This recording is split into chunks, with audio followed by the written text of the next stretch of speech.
Welcome to the Chasing Something podcast with me, Lorinda Pretorius. Here we get real and raw about the struggles and the joys of being a young adult following Jesus in a post-Christian world. Join me as I engage in tough, controversial, and highly relevant conversations to enable you to thrive in your chase.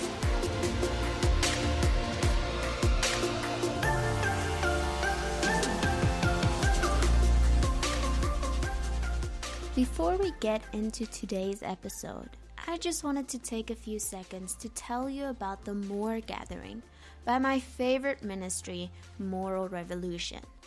This gathering or conference is 2 days from the 17th to the 18th of July 2020. It will be online and it's specifically for Jesus-loving women. It's called the More Gathering because the motto is you are more than your past, you are more than your body, and you are more than enough. And they'll share incredible testimonies of people overcoming sexual trauma, body image issues, pornography addiction, and failures. I just really want to encourage you to buy a ticket to this gathering because it will be so life-giving and life-changing.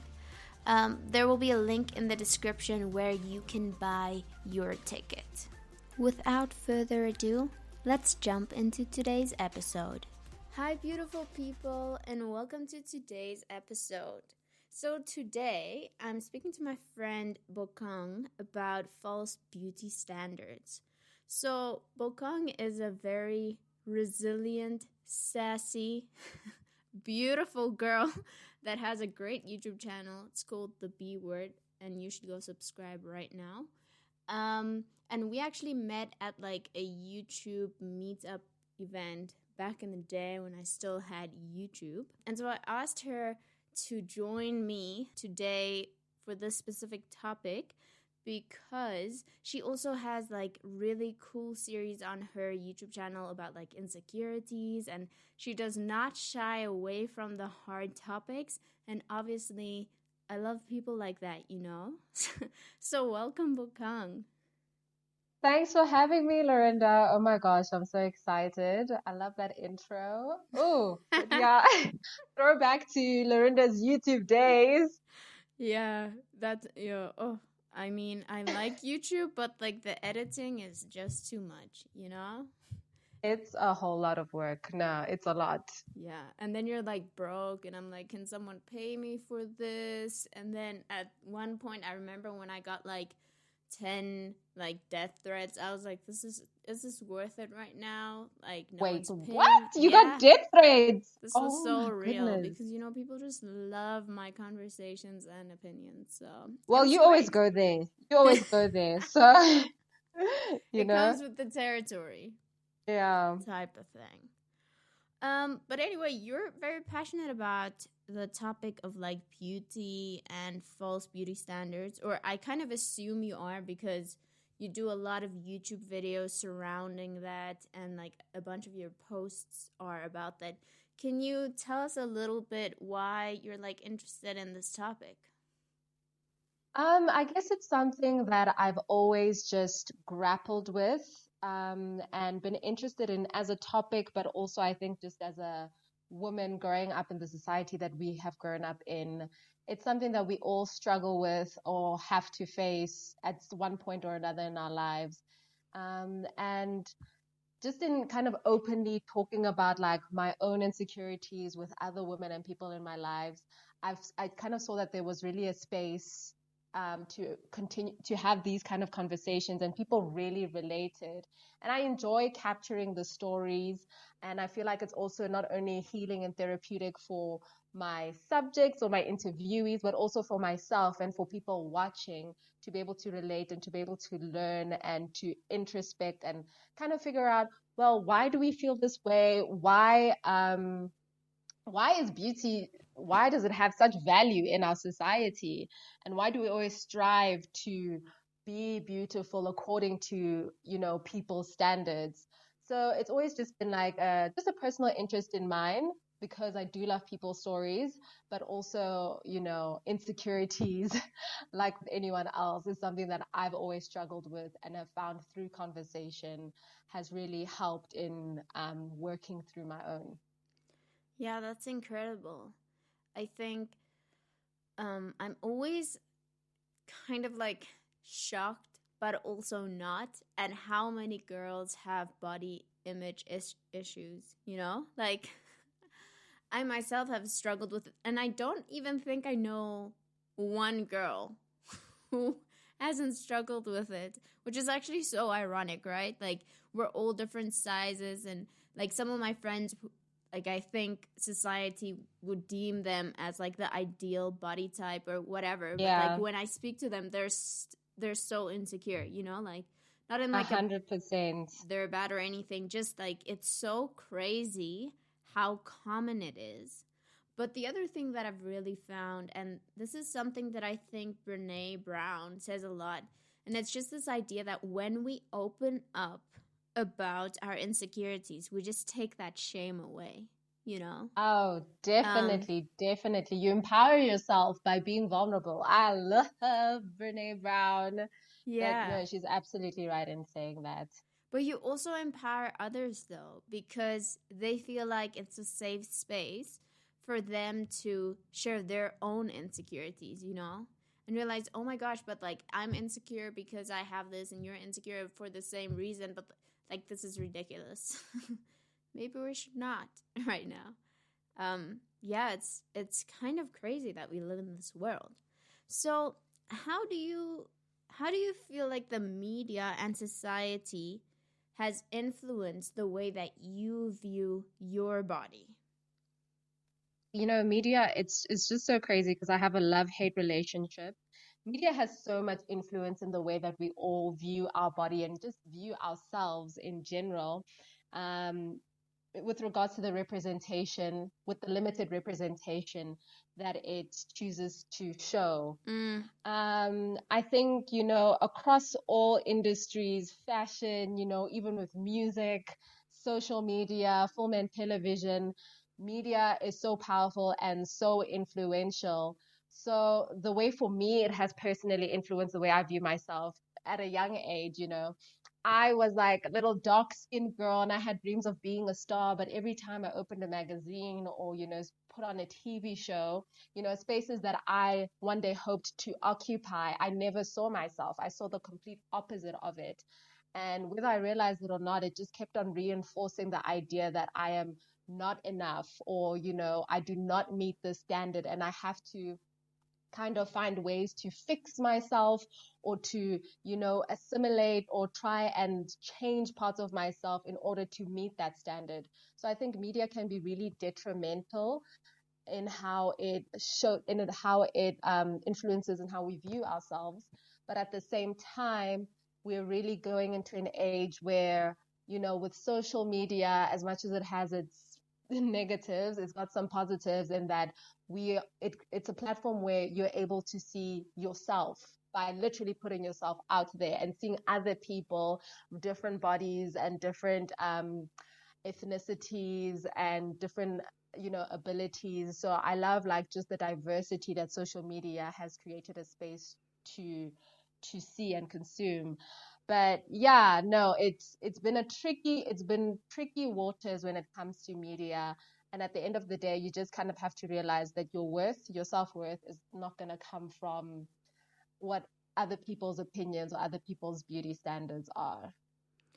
yeah, it's very interesting.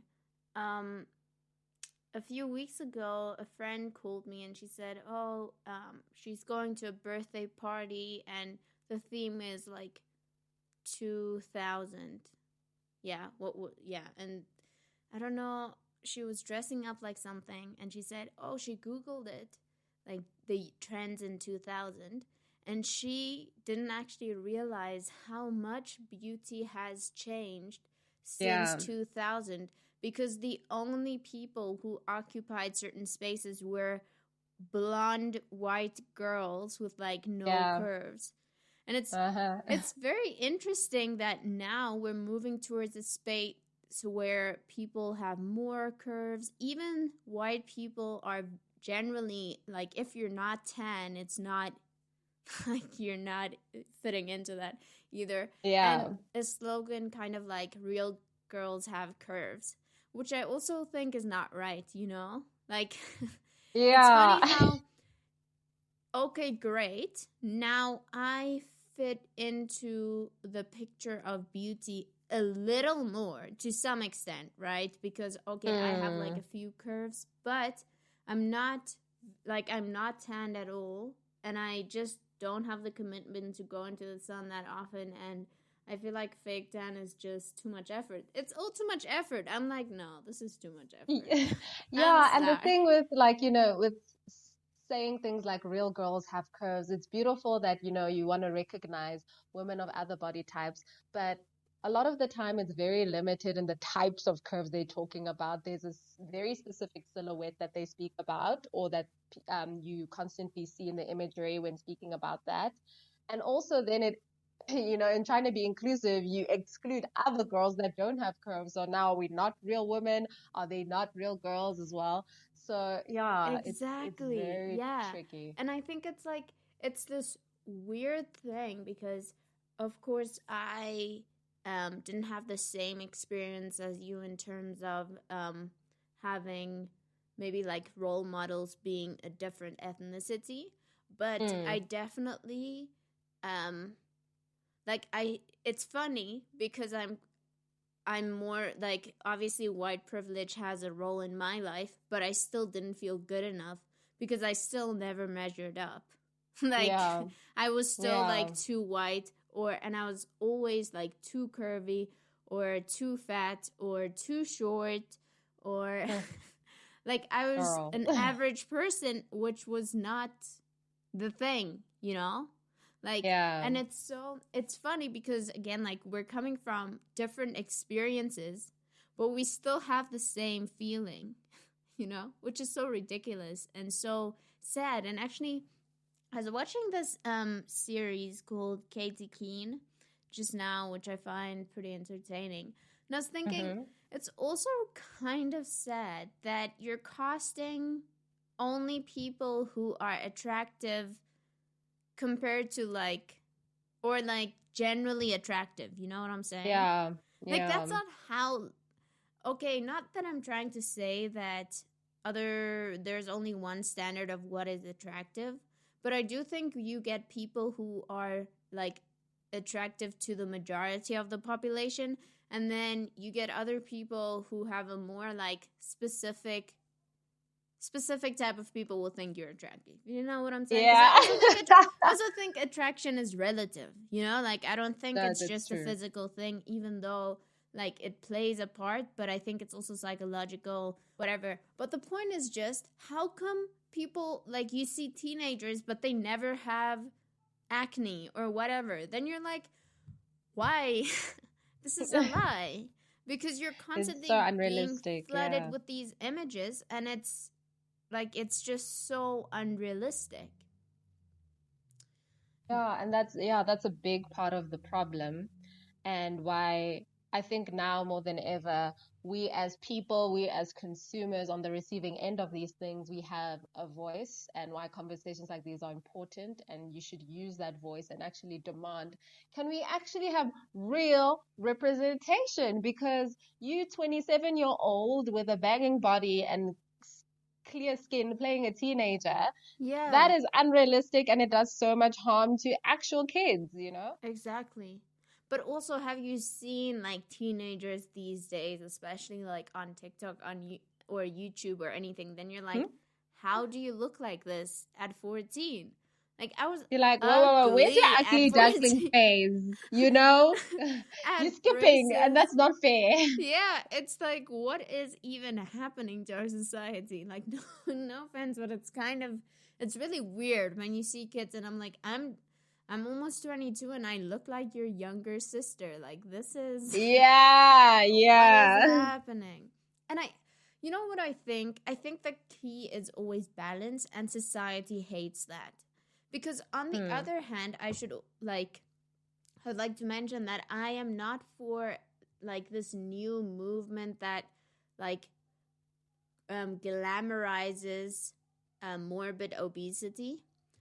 Not that I'm trying to say you're not allowed to be a certain size. You know, like you can live whatever, you can be who you want to be, and you can eat as much as you want to eat or whatever. But I don't feel comfortable having an anorexic person being glamorized the same way I don't feel comfortable having a morbid obese person being glamorized, or the lifestyle at least, because it is so bad for your organs the same way it's really bad for your you to like be underweight. And I'm not saying that we should say, oh, when you look this way, it's not like, I'm not saying that we should, I don't know how to say this exactly. Basically, I just think society needs to normalize normal people. And if you're within like a healthy range of body fat, it should be glamorized, you know? But when you're too low or too high, like the extremes, I'm not talking about like in between when you're like, oh, I'm not certain. There are certain people, like when you're anorexic, there's no doubt that you're anorexic, you know? Like, of course, some people are a little bit more skinny, and that's fine. Like, but when you're on the edge where you can't, like, there's no doubt that this person is anorexic, like, you need help. I don't think we need to create a society that's like, oh, you want to be anorexic? Just live your best life. Like, no, that shortens your lifespan. We need to help you to embrace your body and eat healthy. And like, so I'm trying to say that I don't think as a society we need to have this standard of like cookie cutter, like if you look like this, then it's okay or not. But I do think when it comes to the extremes, you know, like there's YouTube videos of like children, then they can't even get up because they're so overweight. Like, I don't think we should glamorize that, you know? Like, no, Yeah. like you need to take care of your body either way, no matter what extreme it is, you know? Because that's also another thing. People always want to take things too far. I do understand it because that's human nature. They hate balance, even though balance is exactly what we need. But they're always like all the way to the other side. Yeah, I hear you. I hear you. No, it's just crazy. So in your journey, right? You now spoke a little bit about how society and media has influenced the way you view yourself, especially with the lack of representation in terms of like Black women in the spaces that you want to occupy. How have you combated some of these lies with God's truth? I think, just in understanding that I am first and foremost, created in God's image. And when he when he put me on this earth, he was very intentional in giving me every single part of myself, whether I've been taught to love that or hate that, you know? And just also in understanding that he doesn't make mistakes. There's a specific intention and a specific purpose to why he put me as a Black girl at this time, and why this is an insecurity for me. And in accepting that, I can maybe embrace that and use that as my power. So, and I think it's really just understanding that, it has been a journey for me to understand that in God's eyes, we're all perfect, we're perfectly made. And even though we don't always feel like it, it's okay. But it's so important to try and see yourself the way that he sees you. So, and yeah, just really understanding the truth of, listen, I am the daughter I'm the masterpiece of the master creator, and you Amen. may not like it, but it's not about you. It's not Yeah. about you. Yeah. Well, that's so powerful. And I think it's also hard, especially when you're like a teenager, to like find your identity in Jesus. But it's just so important, because I just think no matter who you are, like the world will always tell you you're not enough, like on every single level. but Mm. we just need to not base our identity on the noise of the world, even if it might be louder for others, you know? Yeah. And then Um, I was wondering, do you have any like specific scriptures that have helped you in this journey? Um, yeah, kind of like I think, things that you meditate on when you're like feeling yeah. overwhelmed by the loudness of the world and media and all those things. Mm. I think if I'm going to be completely honest, which is my MO, um, when I'm in spaces, not so great spaces, a lot of my friends, because most of my close friends are also Christian, in our conversations, we're always like, Bokang, you need to turn to God first, turn to God and bring those concerns and those feelings to Him.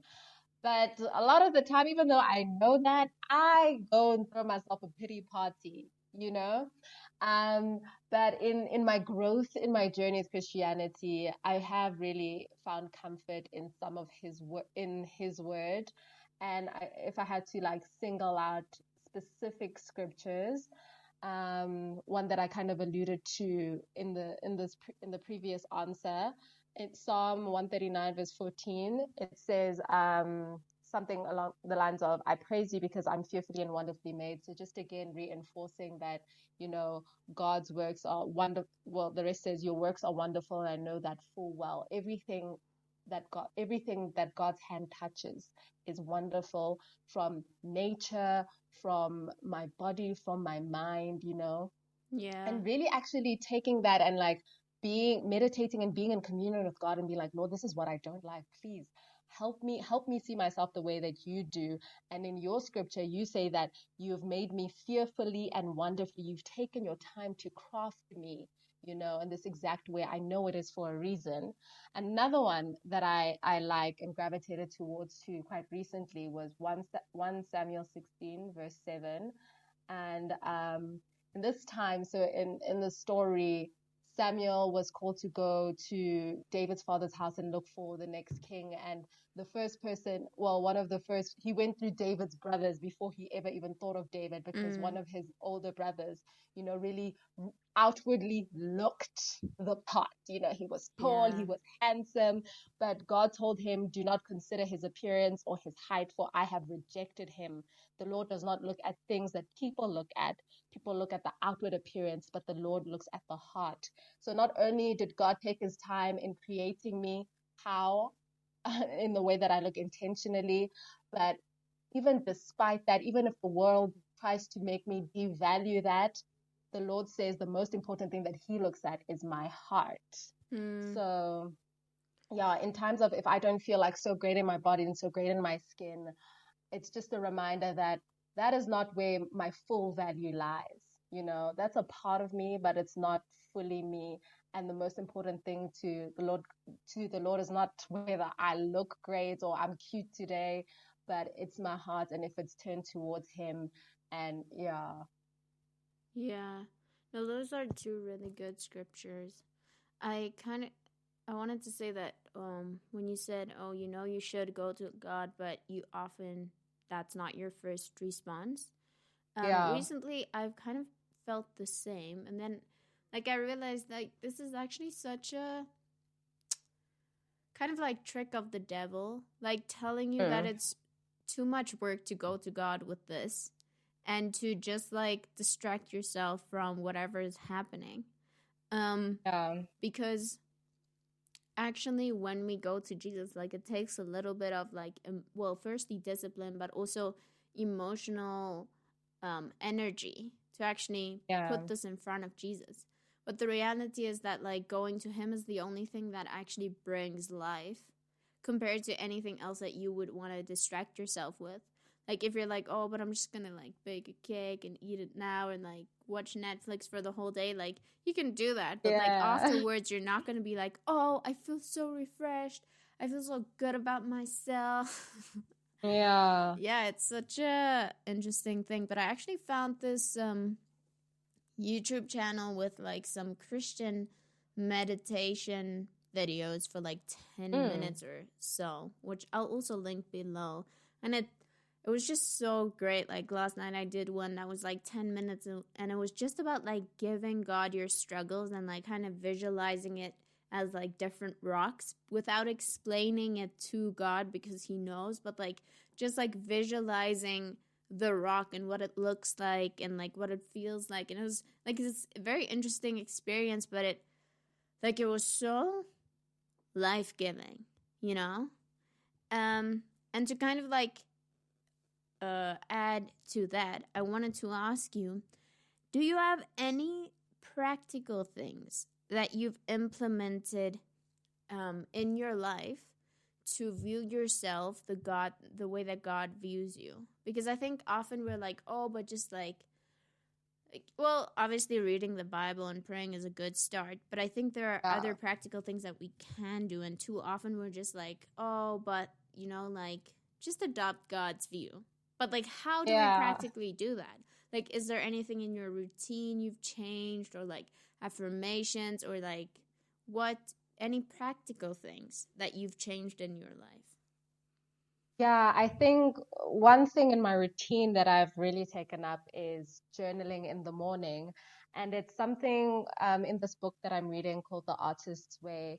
It's a practice called the morning pages, where every single morning you wake up and you like kind of freehand write three full pages of whatever's in your mind. But in doing that, because she's also a Christian writer, so she speaks about creativity from the aspect of, Christianity, and Hmm. for her, how it's a divine experience. So in doing that, you're also like not only like purging all this that's on your mind, but you're also speaking to God from the very moment you wake up and your consciousness. So it's been really cool to see how that has worked out for me because you write, and as I'm writing, I'm actually communicating with God. I actually say, Jesus, this, Hmm. and it kind of just reinforces that thing of your relationship with God is really just like any other relationship where you speak to them, you tell them about what's going on, like the good, the bad, in order to nurture and grow that relationship, along with prayer and praise. It's really just about quality time, and that's my number one love language, by the way. And then another thing I do, like you spoke about affirmations. So I don't necessarily do them in like a formal way of like, this is the affirmations that I've written about myself and I speak it. Um, but which I think is good. But for me, it's more informal. So, just looking at myself sometimes and being like, Bokang, you know what? You are amazing. And I can look like the crustiest person, but really like, you know how they say there's life and death in the power of the tongue. So you're Yeah, speaking those absolutely. amazing things over yourself and over your life. And you're like, you are amazing. You did that. Or like, wow, you have such a bright future ahead of you. Oh, you're so smart. Or, you make a joke and you're like, wow, I am so funny. Like, I'm actually just falling in love with yourself and saying it out loud because you start to believe those things.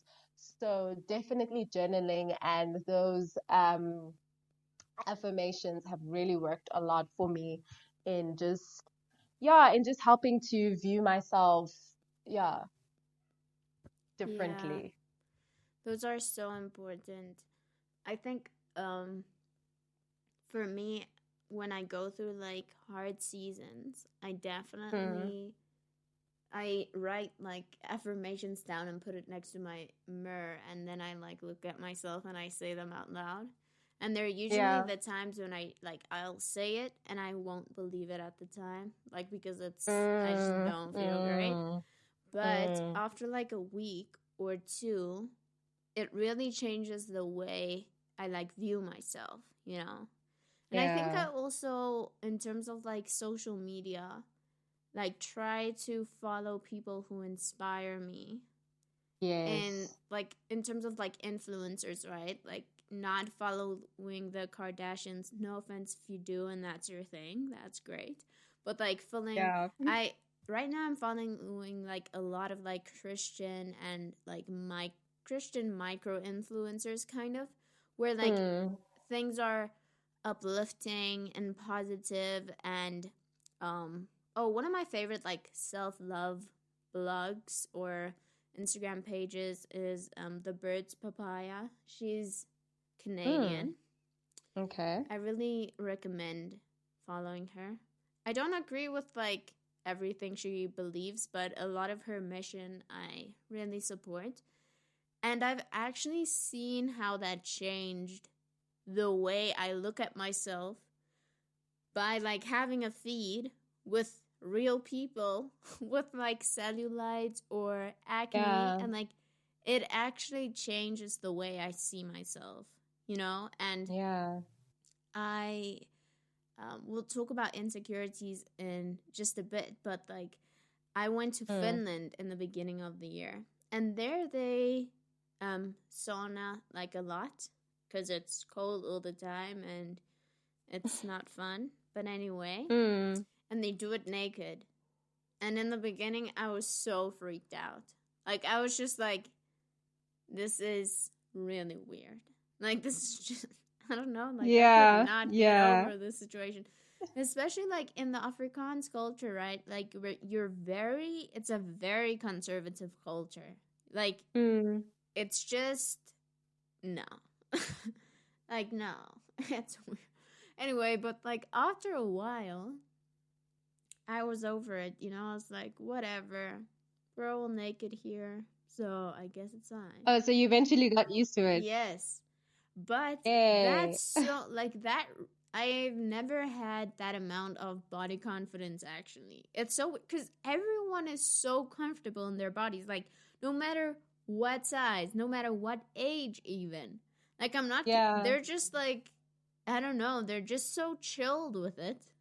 And it just like really did something to me, and I was like, yeah, like why do I need to care this much? Like my body is fine. I'm healthy. And it speaks to how, your upbringing really does kind of shape your perspectives and like how you view certain things, and being placed in a different environment and being exposed to something else can actually, yeah, it changes your views, and it changes how you see yourself as well, and kind of undoes some of those because you've sometimes been taught to like be ashamed, and like especially with your naked body, like nobody must see it, or it's something to be covered up. But in a situation of a sauna, and you slowly unlearning that, it's so interesting to see how you're like, actually, you know what, I can be comfortable in my own skin in front of other people. Yeah. No, that's so true. Um, I definitely think that modesty culture has done a lot of harm, even though I am not for promiscuity, you know, like, and I Yeah. also always find it ironic when girls are like, Jesus first, and then all your pictures are naked. Then I'm like, Those I don't traps, feel Jesus being glorified right now. And even with guys, because sometimes people are like, oh, but you only do this to girls. I'm like, no, guys too. If you say God first, and then like all your pics are these like sexy shirtless, then I'm like, oh, I really see Jesus clapping, right? Like, I mean, I'm not denying that you can be a beautiful creation, but let's not. Don't be a stumbling block, my friend. Yeah. But besides that culture, which again is completely to the other side, because again, Mm, this is what society does. I do mm. think it's so important to be comfortable in your own skin, and to not be ashamed of your body, and to not be ashamed to feel beautiful and feel just like just loving yourself, um Yeah. for what God created you to be and who he created you to be. um but here's another question in line with this, right? How do we normalize real bodies, like blemishes or cellulite or scars or acne, or like, as someone who, I mean, you have a YouTube channel, you're pretty active on like Instagram, what are some practical ways that we can normalize real bodies? What do you think? Yeah, I think one of the first things that we need to do in order to normalize is that we have to see real bodies in order to normalize them. Because you can talk about it, but there's a very I think we underestimate the power of putting up a mirror and having something real being reflected back at you. And it makes you think about like quite the number that has been done on us as a society when you see someone with stretch marks, when you see someone with cellulite, and it leaves you a little bit shook, or you're like, wow, you know? So I think the first thing that we need to do is, and as us as real people, actually show that to the world. If you're comfortable, and obviously like we spoke about in in whatever you deem to be appropriate. I don't know in terms of that, but I think like social media is so beautiful in that I see women really up there celebrating themselves. And even when you spoke about the bird's papaya and how you love seeing like how she actually just shows, in her showing her imperfections and just confident and boldly doing so, how it affects the way that you view yourself as well. So I think we need to like just first of all see the normal bodies and all these blemishes. So even with like ads and this thing of having like perfect straight teeth or like clear skin, let's see the acne. Let us as creators, as YouTubers, as podcasters. Okay, well, not really podcasters because that's Yeah, more because you can't see audio. me, but But I mean, I guess the podcast would go into my second thing would be like just really talking about it, opening up those conversations, because I think conversations, a lot of people don't know. They don't know. And the way that you learn, a big way of learning is through hearing. So having those real, honest conversations, or not shying away from it, creating a stigma of like silent and a culture of silence around it. Speak about it openly, honestly, and unapologetically. I think those are two ways we can go in just normalizing real bodies. yeah. The question I have though is, do you Mm. think it would work? And why I'm asking this is because, so you and me, right? We'd say, oh yeah, like I want a TV show with a cast that represents normal people. And maybe, yes, there is a guy who's like super attractive, and maybe there's one girl that's like next level attractive. But like in general, that's just not how life works. Or your group of people, everyone can't be that attractive. That's a lie. Like this is not Yeah. an accurate representation of life. Or the Yeah. same with like cover magazines. Why do you need to Photoshop the cover girl? But I want to tell you that I think a lot of people won't buy it if there's a normal person on it. Because I think one of the biggest marketing strategies when it comes to like ads is showcasing someone or the type of lifestyle that people aspire to. And they don't Mm. necessarily aspire to be imperfect. They aspire to be this person. That's why people follow videos, or like I do Chloe Ting's workouts, right? If she Yeah. didn't look the way she looked, like if I'm honest with myself, like would I really follow it? Because like I'd think, is this effective? I'm crying because it's so hard. Like, hello. Okay, I'm not actually doing this for the body type. I'm doing this for health reasons. But just like Yeah. psychologically, realistically, if she was super overweight but maybe still fit, like would I still follow it? That's my like. Do you think, or if she's super skinny with no, like almost no muscles, and she showed me this video, or she was doing this video, then I'd be like, well, my muscles are hurting. Why do you not have muscle? Is this effective? I You know what I'm think, saying? I think, yeah, I think the problem isn't necessarily like a Chloe Ting body type. I don't think that's a problem. I think it's just the oversaturation and the focus on solely that body type. So if we can have, because it's so funny that you brought that up. There's this girl I follow.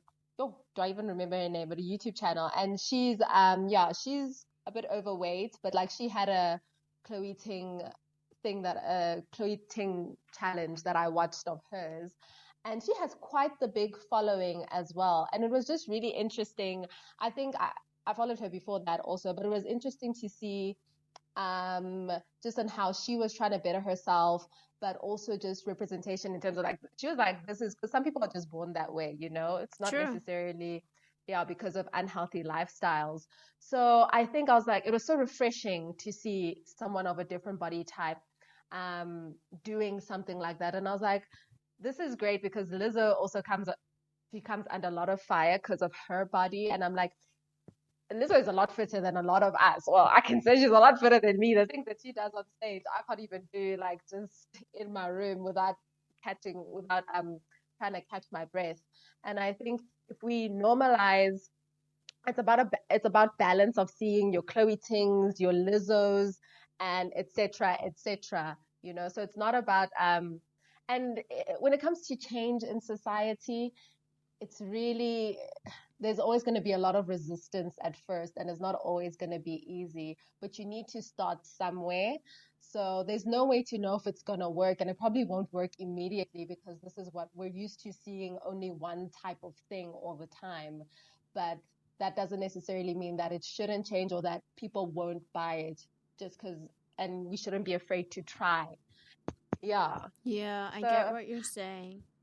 yeah, I can't give you a definitive answer on if it would work, but I think social media has been a good experiment and a good place to show that there is actually a need and a desire from people to see more diversity.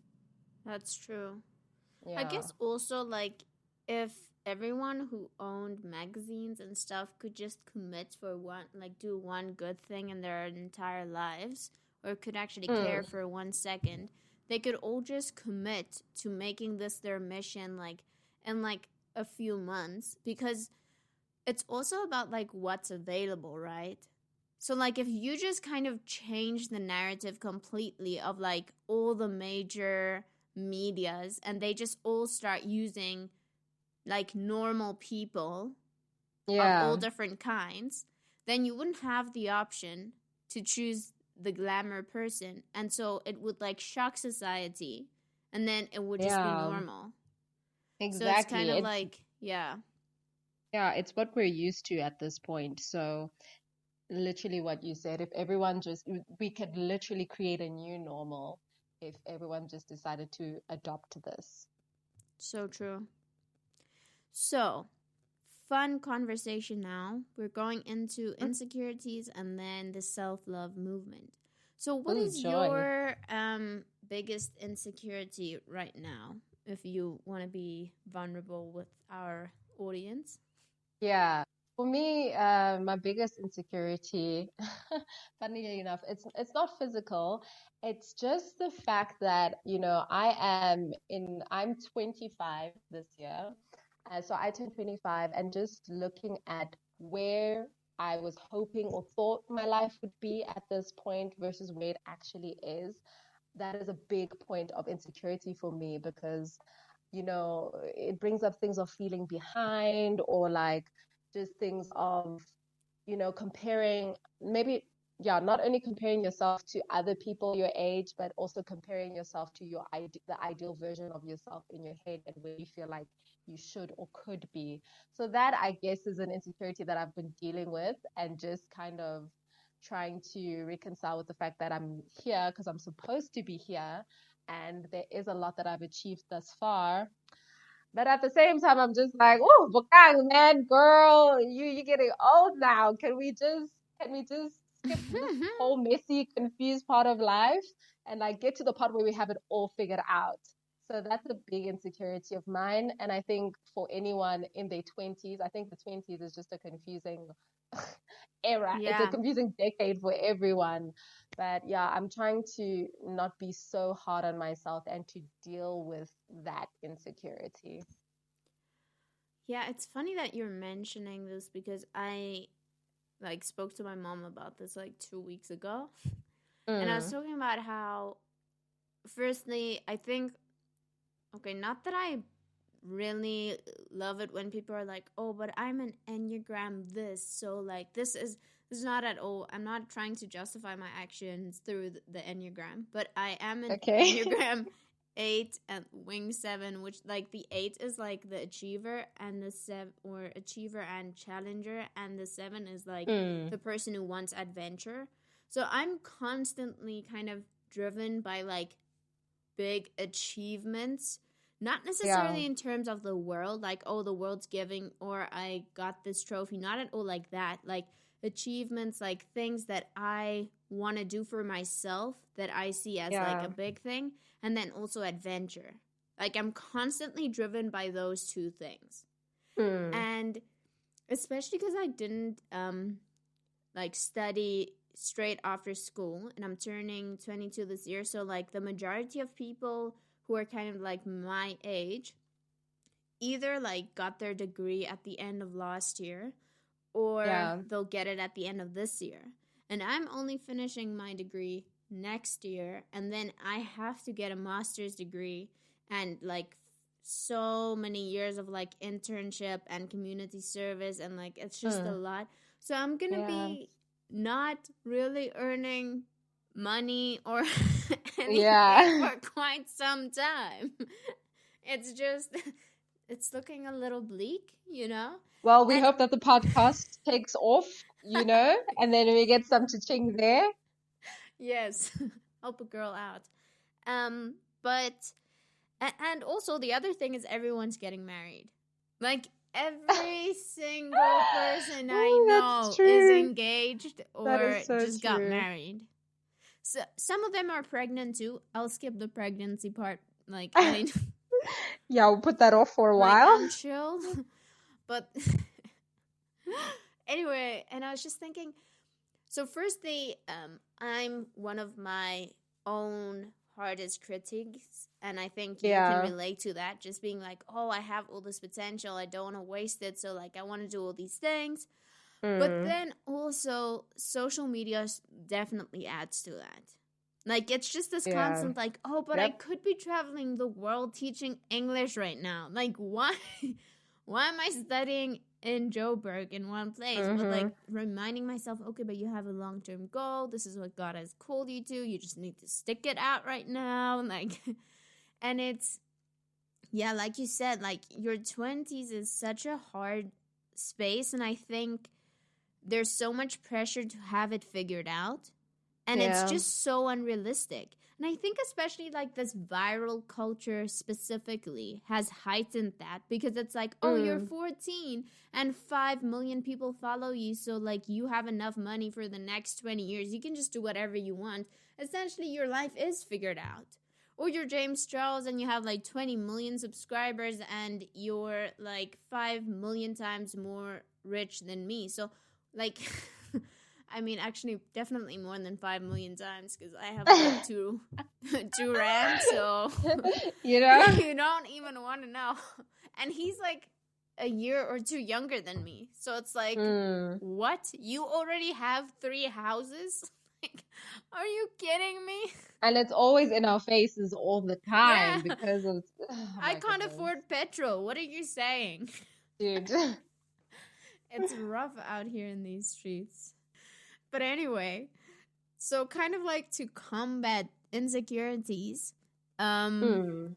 yeah, what has this journey looked like for you? You're saying that this is your insecurity now, but even like with previous insecurities, whether it's like, Mm. again, like your body, your personality, your life, how has God shined his light, like, or his truth on your life? What has that looked like for the past Yeah. few years? I think maybe with this one specifically, um, my journey with with God in terms of overcoming this insecurity is that it's also, on the one hand, it sucks to have it, but on the other hand, speaking on uncertainty specifically, it's really allowed me to depend more on him and rest on him and trust in his plan.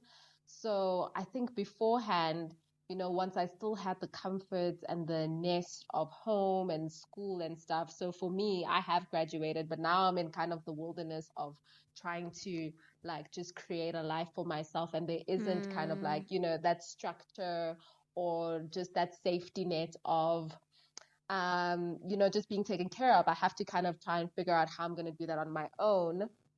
and just realizing that I can't necessarily do that all in my own strength. One, the ideas that I had in my head for where I am now, those were my ideas and clearly not God's ideas. And He put Yeah. me here for a specific reason. But two, also not focusing or like having all those accolades and all that money and opportunities. It's really made me introspect and look at what I do have now and what God is actually, why He's placed me here in this season and what He wants me to learn. And yeah, so it's really just been like a season of surrendering for me, but also like just turning to Him because, like I said, I'm not in control. So now I'm turning to God and I'm like, okay, let me actually get to know this God who is in control on a deeper and more intimate level, and actually have Him show me what the purpose is for my life. And I think in really pressing in that way, it really takes away that insecurity because now you realize actually it was not in my hands to begin with, so I don't need to carry all these burdens, and I don't need to carry all this anxiety, you know. So Yeah. that's kind of what my journey with God has looked like in terms of the insecurity that I just mentioned of just like what is going on in my life. Mm. In terms of, yeah, but in terms of like body and mind and everything else, I, I think I'll probably just say something similar to what I've said in the beginning, and just in that it's really coming to know myself and coming to know that the woman that God has created myself to be, it's really been a journey. You don't figure it out like, or you don't, sometimes you carry insecurities with you for years and years on end, but when you get to know God and get to know that you're worth and you're 100% and you're 100% full and worthy in His eyes already, then it really helps in combating a lot of those insecurities that hold you back from being the person that not only you want and dream to be, but that He created you to be. Yeah, those are so true, you know. I'm reading through the Old Testament right now, and also the story of David. I read it like a month or so ago, and I Mm, I just realized yeah, David was anointed when he was like between 12 and 14, but mm, he only started being king when he was like 30 years old. And yeah, yeah, I think like 3 years ago or so, I received a lot of prophecies, and God kind of cleared my calling for me and certain things that He wants me to do. And I feel like yeah, sometimes that's even harder when you're like, oh, God is calling me to do this in a certain mm. capacity, but like it's 3 years later, I'm not doing that. Like, God, where are you? What's That is so happening? true. Yeah, Especially when, and this is like not good, but I definitely have done this before, thinking of like other Christians having similar callings and like being there. And I'm like, but Jesus, like, you're building their platform. Like, why are you not building yeah, mine? You said you would. Hello. yeah, What's up? And I'm not saying like, oh, 30 years is like the magic number, but I just mean like there was at least 15 years where David just had to be faithful in the little. For God, oh, shoot, for God to build what he was building, you know, and for God to prepare his character to actually handle what God would send or want him to do at the end of the day. Anyway, and that story just really encouraged me because I was like, wow, actually, maybe I should just chill, do what yeah, he's telling me to do right now, and be really faithful right now. Because if yeah. I can't be faithful having nothing, how am I going to be faithful having everything? Exactly, Like, exactly. yeah. And I think sometimes, or not even sometimes, all the time, and especially in this like world and society of hurry, we 100% underestimate um, the time it takes to build your character and how important it is to build your character. Because if you look at like celebrities right now, And I think, like at the beginning of the year, I watched Justin Bieber's YouTube series called Seasons or something, about his journey with fame. And when you like, he's not the only one who experienced those type of things. And when you really look at it, if he took the time, which obviously I'm not blaming him right now because like I understand the situation. But if we lived in a different world where people, scouts who saw people with this type of talent said, "Oh my gosh, what you're doing is like so great. You have so much talent, but your character is not ready for this amount of attention and fame. Yeah. Like, let's work with you while you're little, like build you up." Then we wouldn't have celebrities like committing suicide left and right or going to rehab every second month, because they don't have the character for it, which you also don't completely blame them for because they were literally just dropped in it when they were little. But if we actually took that time, or they took that time, I don't think the result would be the same. It wouldn't be that harmful. Completely agree. Yeah. It's a crazy world. But now to kind of wrap up, we're going to quickly talk about the self-love movement right now. So just give me your thoughts on the current self-love movement, what it is, whether you agree with it or not, and kind of like how it can or should coexist with Christianity. Yeah, I think the self-love movement, it's important and it's long overdue. I think we've so long placed like value on other people and their beauty and omitting from seeing our own. So it's beautiful to see people really celebrating themselves and doing so loudly. I've been doing a lot of like just reading and kind of just the content that I've been consuming online has been about like body positivity. So in the context of self-love as well, I think it was interesting to see like, how this movement has really taken off and in really trying to change the definition of beauty in our society. But another interesting thing that I recently came across was the idea of body neutrality, which I thought was so in contrast to body positivity. I was actually listening to, I don't know if you know Jamila Jamil, but she's a actress and she's also a body, I don't even think I can say body positivity, but she an activist against body shaming with women. And one of the things she spoke about how she's body neutral, and basically what that is that there's just kind of with the body positivity movement that there's a lot of pressure placed upon women and people to actually love their bodies and love their full selves fully. Sometimes you just don't, and she was like, and reading more about it, just with body neutrality, it's about like maybe the problem is that we actually put too much emphasis on the attractiveness of our body in general, no matter what it looks like.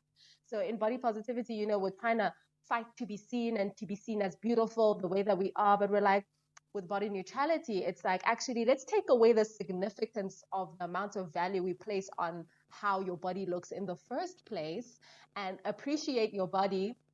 You don't have to love it, you don't have to hate it, but you can just appreciate it for what the parts of your body for what they are, as a vessel for your soul, as performing certain functions, and leave it at that. So the same way that you feel about, your lungs, you don't look at your lungs and like, oh, my lungs beautiful, or what do people think, and looking for outside affirmation, but just looking at other parts of your body and being like, okay, like my lungs, they're performing a certain function and I'm thankful for that and it forms a part of who I am, but not my full inherent value, and that's fine.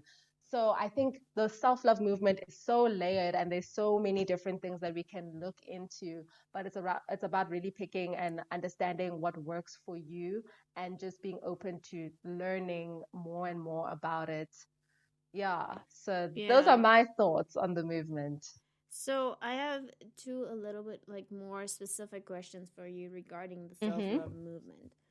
So from my perspective, the self-love movement, even though I'm definitely not completely against it or anything.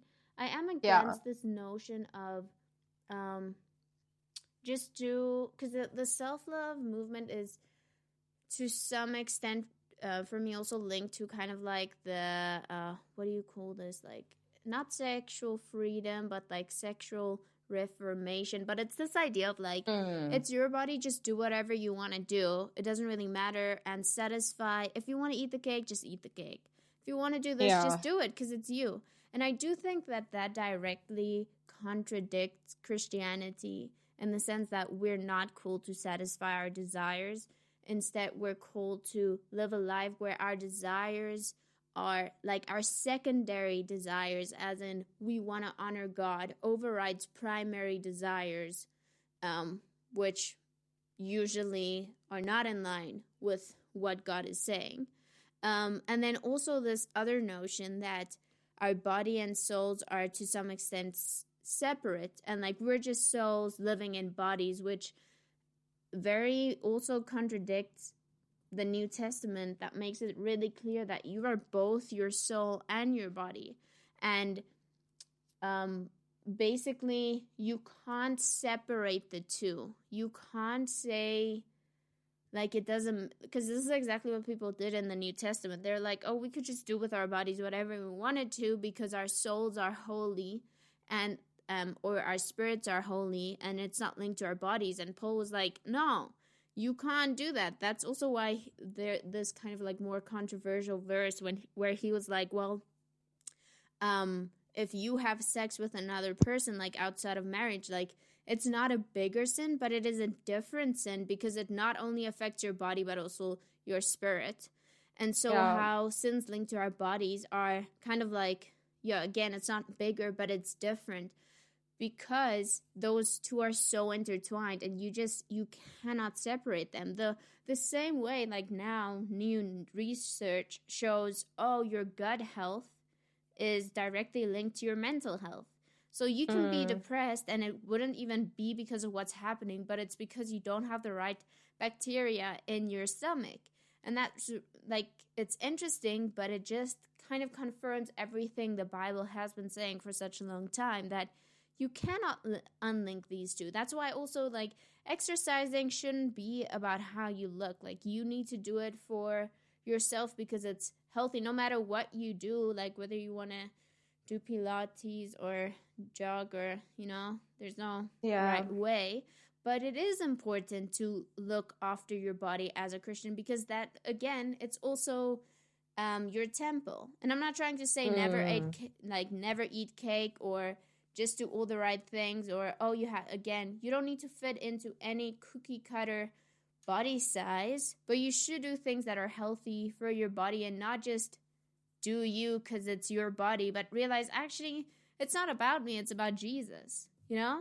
Yeah. So when it comes to those parts, how do you feel like, how can this coexist with Christianity, or should we throw out those things and kind of hold on to the good things? Because I do think it's good that we want to redefine beauty, or Mm. even that we decide, oh, we want to redefine beauty, but we also want to say beauty is not everything because it's more about your heart than your body. Yeah, I think you put it quite well, and you put a lot of things into perspective, especially, just speaking on how your body really is a temple. And in part of honoring that temple, there's certain things that you should do. And as a Christian, I wouldn't say, I don't know if expectations is the right word, but yeah, okay. Well, for me personally, I think, oh, how did you put it in the beginning where you talked about, was it the sexual Yeah, like what kind was of, it? I don't know what the word is, but it's like a sexual reformation, Mm. sexual freedom movement. It's very much linked to just this idea of, if you desire it, it must be right. So satisfy that desire, and you can especially see that within like a sexual context in society right now. I think that can be like very, very tricky and very dangerous, especially if you're just like satisfying the desires of the flesh. For me, in terms of self-love, you need to take, like with every movement, there's always going to be extremists that that really go very far left with it, and kind of take it with a grain of salt, but also realize that you shouldn't be compromising your core beliefs or just to be part of a movement, because at the end of the day, when it comes to self-love, it is more than just the physical. It is more than just the body. Although, like you said, they are interlinked. But at the end of the day, for me, my number one would always be a concentration on the soul and how, your soul and your spirit and your relationship with God, and whatever you do in the self-love movement and in honoring being a part of that movement, make sure that it just doesn't dishonor God, and Yeah. that just comes with education, educating with yourself of what is a self-love movement, and not getting misdirected in with what you see some other extremists doing that are now going to compromise your core values and beliefs when it comes to Christianity and Jesus. Yeah. So kind of Yeah. using your faith as the lenses when you look at Yes, it instead of the other way around. Um, exactly. because I think one more thing that's the self-love movement sometimes, um, or I don't know how to say it, but basically I know there's this trend like, oh, I'm putting on a face mask and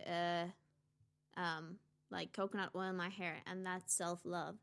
I'm not saying that that's not self-love or that that's not taking care of yourself, because that can also be Yeah. a part of it.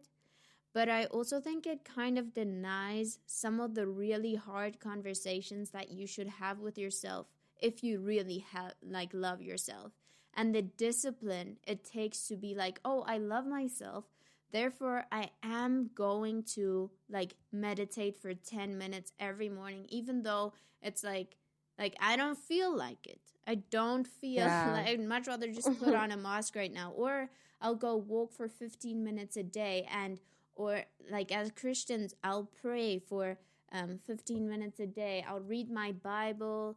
If you struggle with mental health things, I think self-love can be really hard. Being like, oh, I love myself, therefore I'm gonna go to this therapy session that I really don't want to do. I'd rather just like stay in my bed. And I think that's why a few people have like a bad connection, whatever. I wanted to use another word, but like apparently my English is out. Sorry, it's Out the like window. airtime.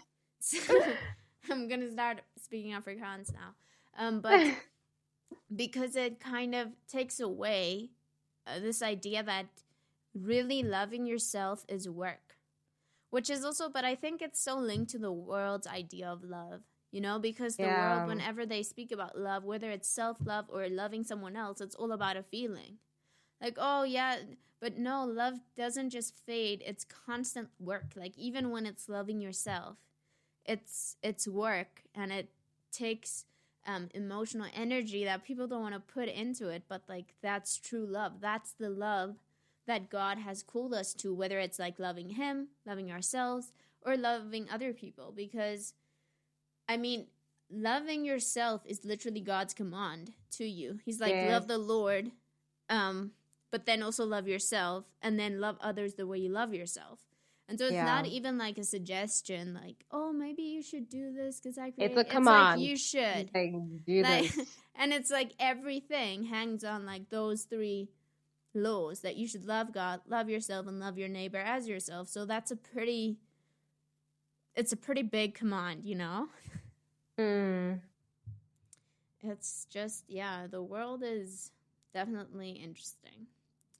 It's But a weird, weird place. tell me something I don't know, especially this year. Like, Oh my goodness. let's Let's not not even get lie. started with 2020. Woo! It's rough. But anyway, to wrap this up, I'm gonna ask you a question that I ask every guest, and that is, what Okay. are you chasing right now? Ooh, you know what I am chasing other than Jesus. I am chasing um I'm chasing myself, honestly. I'm chasing myself, the ideal version of myself, but also Mm, the myself that I am right now, you know. yeah. I wanna catch up with myself and my dreams, that just get bigger and bigger as we Amen, get girl. further along in the journey. Um, so whether I will arrive, since I'm chasing her, I don't think I'll ever arrive. But I think the nice thing about that is that I'm constantly going to be growing and striving Mm, to be better and better and better. So that is what I am chasing. that's so amazing. Well, Bokang, thank you so much for this conversation. I will link all your social media down below, and I'm honestly so excited for your future because I just like can feel in my bones how you're gonna change so many things. And like, I know your dreams might be big, but never be scared of it because, like I always tell people, you have the creator of the entire universe on your Hmm. side. So why can't it be you? Why can't it? Thanks so much, girl. And I hope you take those words for yourself as well. I'm like, she is 22 and this is her mind. She, wow, wow, wow. I can only imagine what you're gonna be doing when you're my age and like beyond. So thank you so much for having me, girl. Such an honor, and this conversation has been so important and so good to have with you. That's it from me, guys. If you enjoyed today's episode, please take a second to rate this podcast, write a review, and share it with your friends. Have a beautiful day, and remember that you are so loved.